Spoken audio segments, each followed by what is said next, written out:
আজ 15ই আগস্ট আমাদের স্বাধীনতা দিবস। প্রায় 200 বছরের ব্রিটিশ শাসন থেকে মুক্তি, যার অবদান সব থেকে বেশি, তিনি হলেন নেতাজি সুভাষচন্দ্র বোস। টোকিওতে রেনকোজি টেম্পেলে ওনার মূর্তি রয়েছে। বলা হয় নাকি এখানে ওনার অস্থি রয়েছে, যেটা আমরা একদমই বিশ্বাস করি না। তোমার কেমন লাগলো বলো এখানে এসে, আর তোমার কি বক্তব্য? আর কি বেশ ভালোই লাগলো।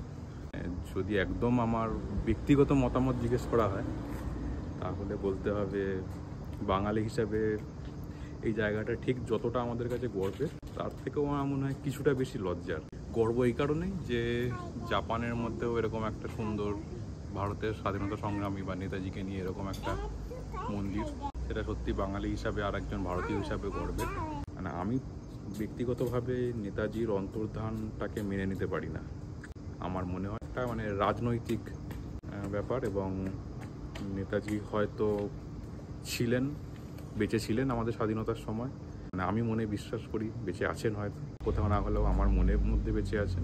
একদমই তাই। আর আমরা মনে করি তাইহোকু এয়ারপোর্টে বিমান দুর্ঘটনা, ওনার দেহাংশ এখানে রাখা, এসব সাজানো ঘটনা। আমার হয়তো আরো ভালো লাগতো যদি আমরা নেতাজির ভারতবর্ষে বাস করতাম,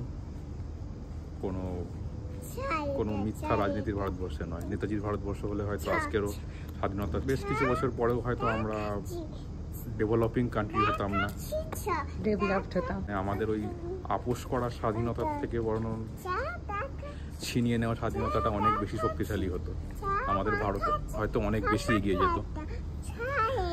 যাই হোক, সবই আমার পার্সোনাল মতামত, ব্যাস এটুকু। ওই জন্য আমরা 14 তারিখে এসেছি এখানে। হ্যাঁ।